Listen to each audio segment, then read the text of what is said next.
Следва рубриката "През ключалката". Екипът на медиите ОНЕР бе на гости на Ивет Добромирова. Тя е едно от емблематичните телевизионни лица, а сега успешен пиар. В агенцията ни посрещна и симпатичното й куче Айк. Вижте.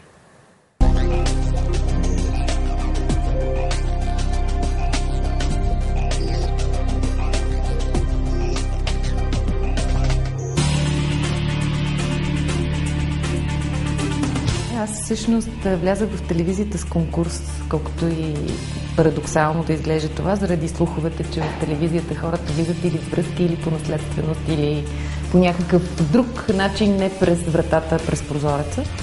Аз влязах с конкурс, когато бях втори курс студентка в Националната академия за театрално и филмово изкуство, публична реч, не актьорско майсторство.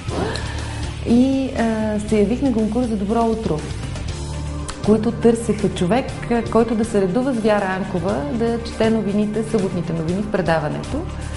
Но така или иначе на мен ми беше интересно изобщо да вляза в телевизията и започнах там като репортер и редактор и изкарах година и половина. След това отидох за малко в Куко и там поработих известно време. И даже Петър Корумбашев, който тогава беше един от продуцентите, се шегуваше, че съм го напуснала, защото съм разбрала, че ще го спират. И така, аз обичам да се шегувам, че се чувствам като бабата на съвременните сутрешни предавания в телевизионния ефир. И тогава и сега сутрешната програма изглежда по един и същи начин. Всъщност нито ние сме открили топлата вода, нито пък колегите от телевизиите правят нещо по-различно от това, което правят BBC, Sky News. Всъщност това са моделите, които бяха използвани, за да се направи сутрешното предаване на Българската национална телевизия. Аз съм перфекционист. Никога не съм се чувствала удовлетворена от това, което правя в телевизията, например. Винаги съм имала усещането, че мога да го правя още по-добре, че има хора, които го правят много по-добре, от които трябва да се уча. И между другото, малко хора знаят, че аз много се страхувах да се гледам. Ние в БНТ направихме първото виртуално студио, което водех аз, което беше много трудно, защото вие знаете, в момента работите в виртуални студия. Ти си на един свинбокс, така както се снимат филмите, големите продукции с многото сложни монтажи. Но когато трябва да го правиш това в реално време и на живо, е наистина много трудно, защото ти трябва да разказваш, да внимаваш къде стъпкаш, какво правиш, за да не стъпиш, защото тогава си спомням колонките с цифрите за това кой колко има към момента като резултат от изборите излизаха пред мен. Те всички бяха маркирани на пода, трябваше да внимавам къде ходя, пък да не изляза, да не изпадна от кадър, защото на всяка камера беше позиционирана различен кадър, камерите не трябва да се мърдат и въобще такива едни неща.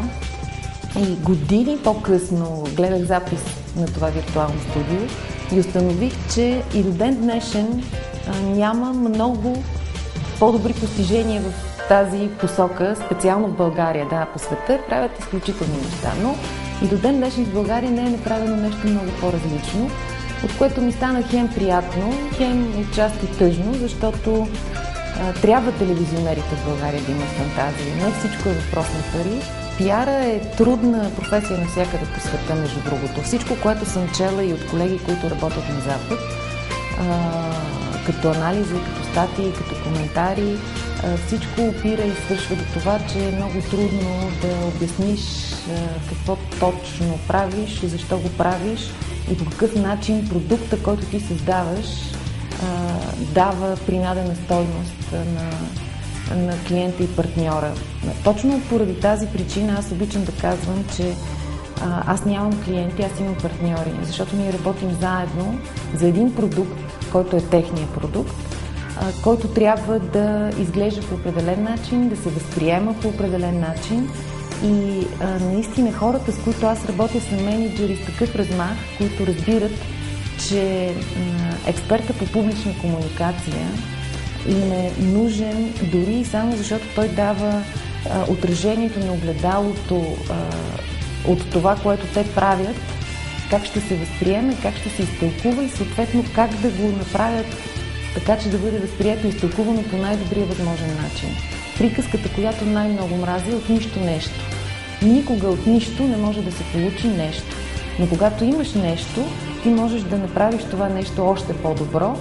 Безспорно, ролята на пиара в един такъв момент е много важна. Не, че не можеш и без пиар, но със сигурност с помощта на пиара можеш да постигнеш още повече. За мен е огромно удоволствие да разказвам техните успешни бизнес истории.